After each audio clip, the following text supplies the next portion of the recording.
Let me welcome in our old friend who just left, I don't know, this week. C.L. Brown, who's a Winston-Salem guy, but professionally going back to his roots at the Courier-Journal of the city of Louisville. First of all, I'm sorry you're leaving. You left. But I know you're a columnist now. You're big time. So congratulations on that, man. How's it feel? It. I'll let you know when I feel settled. Like it's such a whirlwind right now. It nothing really seems real, And I've only written one column, so although I did already get my first essentially hate mail saying that he wasn't going to read me again. Congratulations for that. You've obviously done well so Mama, far. I made it. Right. So what was the column on? It's your first column back in Louisville. Yeah, just on being back. It was less celebratory than I would have imagined, just because of Monday's shooting. Yeah. And it just took a different. I felt like I needed to take a different tone because there's so many people hurting. Yeah. Here. So yeah, the guy who wrote in didn't like that I mentioned.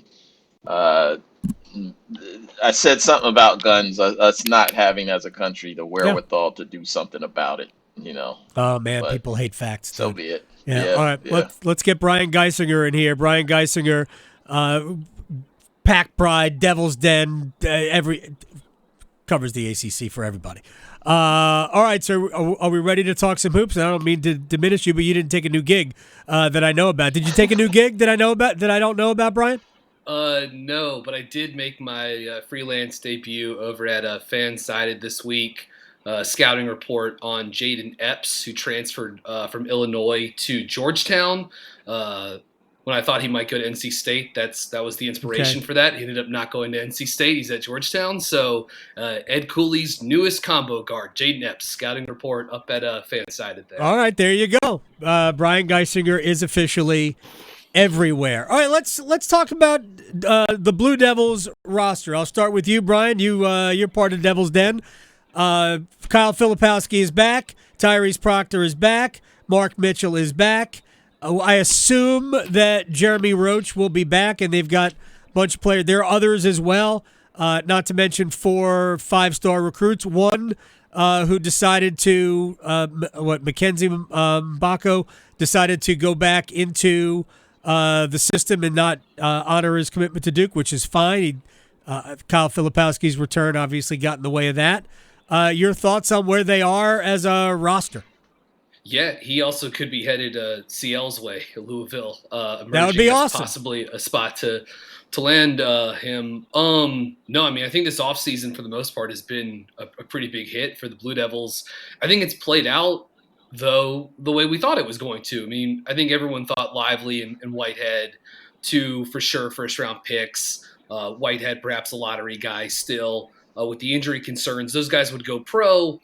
I think we thought Proctor and Mitchell would be back, and Filipowski and Roach were kind of the 2, wild cards for different reasons. Filipowski as a potential first-round pick, Roach as a guy who is not like a real NBA prospect. He's a great college guard, but as a guy that has, with Proctor coming back and 2 5-star guards and Caleb Foster and Jared McCain coming to town, plus Jalen Blake's, potentially is he just getting is the program sort of like moving forward or whatever? But, the TBD on that, getting Filipowski back is huge because Duke now all of a sudden has a guy that they can run offense through next season. Filipowski is a guy that draws double teams. He can score in isolation. Duke occasionally uses him to run pick and roll as the ball handler. My imagination is we'll see more of that next season, but really what he does best is he pounds the offensive glass. He's a great low post threat in the high-low game that John Shire likes to run a lot of, and he's incredibly dangerous as a screener because he has the ability to pop, he can dive, and he can make plays as a passer and a finisher on the short roll. So I just think he and Proctor sort of return as 2 of the best players in the league. Mitchell is a really solid team defender, backline rim protector, and cutter, nice role player, and then certainly with an injection of talent. And we'll see, they've got It seems like they're going to be looking for a screen dive guy and rim protector at the 5 spot, which is some sort of like the one thing it looks like they do need on the roster in the transfer portal. So we'll see how that plays out. But yeah, it's this has been, I think Filipowski definitely locking him into coming back was massive for Shire. CL Brown, who's now at the Louisville Courier-Journal, you had to go like 1,800 miles away for me to ask you about Duke. What do you think of their roster? And also, do you think there's a chance that the Cardinals could get the player that decided not to come to Duke? Yeah, that's certainly been the feeling here, and part of that is because of Nolan Smith and his involvement while he was still at Duke. Still kind of laying that Sure. baseline foundation in recruiting, and they need it because of a 4-28 year. They need something to feel positive about. Now they already do. They got Trenton Flowers coming in, who's I think like top 25, top 30 kid. They got Sky Clark out of the transfer portal from Illinois. So they're putting together a pretty good class here. And after having the season they had, they're just looking to be, gather some momentum going into next year, because for Kenny Payne to be a former player at Louisville, it was like the honeymoon was short. Once Yeah. those losses start racking up, it was people questioning if he should even get a year or two. So, I don't think people really factored in the fact that he was with the Knicks, so he wasn't still in college basketball Right. for 2 years, and that's when a lot of recruiting is done. It's not just he could just pop back up and all of a sudden guys would come here. So yeah, they're in a better position, and if they land him, that would be huge for their program. You were in Louisville back when Pitino was the coach, and maybe the beginning, when Pitino really got that program back and going well. How steep is the hill for Kenny Payne?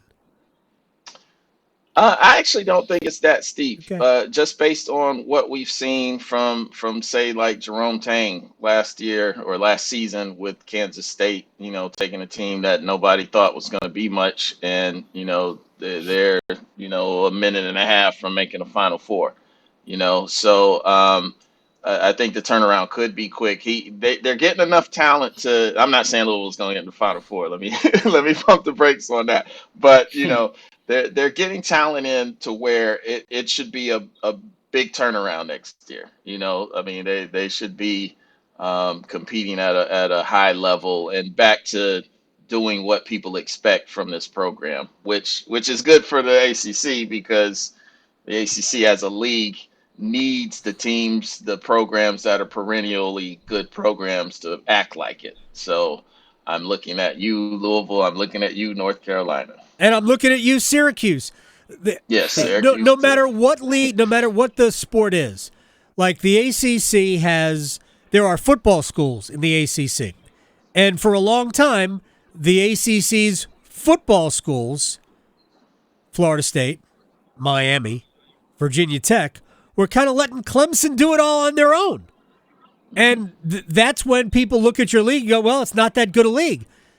Yeah. But if those schools, if Florida State becomes Florida State again, Miami's never going to be that Miami again. But if they can be good, if Virginia Tech can kind of figure something out to be an 8-9 win team, kind of operate in even the bottom part of the top 25 on a regular basis. Now the rest of the league looks better because its flagship schools are better. The same goes for basketball. So if Syracuse is not going to make the tournament, Louisville's going to go 4 and whatever. Georgia Tech's got to be better. Brian, what's the future for some of those schools? Well, first off, to just bounce off what CL was talking about, like Louisville, I think is going, and Kenny Payne will benefit very quickly just from having a sort of a more balanced roster. The pieces really just never fit for Louisville this season. They struck out on some guys in the transfer portal. They really only had one guard that could kind of like make plays with the ball in his hands, Nell Ellis, maybe Mike James, some on the wing. But they started a lot of lineups last season with Brendan Hundley Hatfield, Jalen Withers, JJ Traynor, and or Sidney Curry for one of those guys, basically playing 3 centers at the same time. I know Jalen Withers is now he and CL are trading places because Jalen's leaving Louisville and coming to Chapel Hill. Yeah. But Withers is one of those guys you may remember from his redshirt freshman year a couple of years ago. He was best as like an undersized 5, getting to play with Carly Jones and David Johnson, and all of a sudden he's having to play on the wing. So I think by just having more shooting, the pieces that fit better, more playmakers, assuming Sky Clark is a nice start in that direction, will benefit those. Will benefit them a lot. I'm interested to see where Syracuse goes from here. I think getting JJ Starling in the transfer portal, that was sort of like one of the big first pieces to fall. Starling's really, really good. I think he had, maybe a slightly disappointing freshman season at Notre Dame, but if you were watching them late in the year, he was still doing the film was still good. And that's a nice guy that you can have to run offense through next season. I think FSU will bounce back, hopefully, getting Baba Miller committed to coming back for his sophomore season after the NCAA unjustly cut his freshman year in half is a big deal. So I don't know. I think hopefully the teams will start playing better, and there won't be a need for Jim Phillips to have to call some Zoom conference or whatever where you huddle up the coaches to talk about the league's perception or whatever. Like I think this league has been undervalued in general, and if some of these sort of other teams in the top half can just jump up half a step, or Louisville's they're going to win more than 4 games. Look. I don't know if they're going to go to Final Four next season, but I do predict that they will win more than 4 games. I want to go on the record with that. That's big time. Brian Geisinger and CL Brown are joining us here on the Roundtable here on the Adam Gold Show. All right, I want to move away from the college game here, and I'll start with you, CL. Who do you have more confidence in, the Lakers or the Warriors? Oh, wow. I would probably say the Warriors. Just because the Lakers have been, they're so inconsistent to me. We're just Anthony Davis tweak of a knee or ankle or something away from him being in street clothes. I feel like that's always a possibility. And yeah, I just think the Warriors are better suited, have been through it together as a core, longer for sure. And but I don't want to discount LeBron, even at his advanced age in basketball. I mean, he's still, one of the best to ever do it, and still will show you that every now and again when he needs to. But I would take the Warriors. Brian? Yeah, I'll go Golden State as well. They have Steph Curry. He's incredible. Klay Thompson, over 10 3-point attempts per game this season, close to 41% shooting from deep. Draymond Green has probably regressed a little bit, but is still one of the 5 to 7 best defenders in the NBA. Andrew Wiggins just came back. Right. Kevon Looney's had a nice season for them. So no, I have a little bit more equity built up with Golden State, and I do think they'll win the I-80 rivalry matchup here in the first round against an explosive Sacramento Kings team. But the Lakers have a real nice shot against Memphis in this first round series. I know Memphis I think they were the best home court team in the NBA this year, but likely without Steven Adams, with Brandon Clark hurt, and not out for the year. They're down 2 of their best front court guys, right. The guys that you would use on Anthony Davis, guys that you would use to switch onto LeBron James in various pick and roll scenarios. So, I do kind of, I'm not saying I'm picking LA to beat Memphis in the first round, but this Lakers team, the way it is constituted now, is differently, obviously, than it will look like in, January, December, etc. And so even with LeBron James not getting downhill like he used to, it's still a dangerous team. But no, the answer to this, I think, is pretty obvious. Golden State. Yeah, I actually picked the Warriors to come out of the West. I have them beating the Lakers in the second round and come. I mean, who else in the West, CL, is there to trust? I mean, I'm not like trying to fight anything here. I don't know if anybody out there is trustworthy. Well, it's kind of funny. I wonder if the league would rather have that happen, like the star power of the Lakers or Warriors, or would they rather have it to where the teams that have been the best all year, the Nuggets, the Grizzlies in the West, emerge? Because it's almost like it's not fair. Well, we know the answer to that. They want the Warriors or the Lakers, and they want that. They want that series. All right, final thing, and this is because we are running short on time, but I want to ask both of you this, and I probably shouldn't have waited this long. Zion Williamson, about 3 days or so ago, was asked about coming back, and he said, "I'm healthy, but I'm not coming back until I'm Zion." All right, I'll start with you, Brian. Thoughts on that? Yeah, I mean, I think if you can read between the lines a little bit and say that medically this guy comes back, and the doctors, whomever, are saying, yeah, things are fully healed. But I do think we can acknowledge that there's some difference between a player and their body being diagnosed as 100% and them feeling 100%. I mean, you could even see the video of Zion going through the motions during a warm-up the other night, and he's dunking the ball, but he didn't look explosive. He doesn't look like Zion, normally does. And this is a guy who, is played just 140 games through his first 4 NBA seasons, and there's a lot of promise and a lot of intrigue and excitement, and sort of the guy has the ability to go down as sort of like one of the all-time greats. And so I would understand why he would be protective of that. But it is tough. Like if you're a staffer for the Pelicans, or if you're CJ McCollum or whatever, I could see why you want the big fella out there, because they were first place in the Western Conference with him in the rotation this season, and he doesn't play he hadn't played since January 2nd. Yep. But no, I think you got to listen to the athlete in these situations and just hope that another off season and some better conditioning and some rest will benefit Zion going forward. CL? Zion's got to play, man. I mean, there are plenty of situations where, guys are not 100% and you still go and play. And I mean, this team could have been, they should at least be in the playoffs. Right. He should have played that game against OKC and just tried to gut it out, because I do get, definitely what Brian is saying. And there is a big difference between being medically cleared and feeling like you are yourself.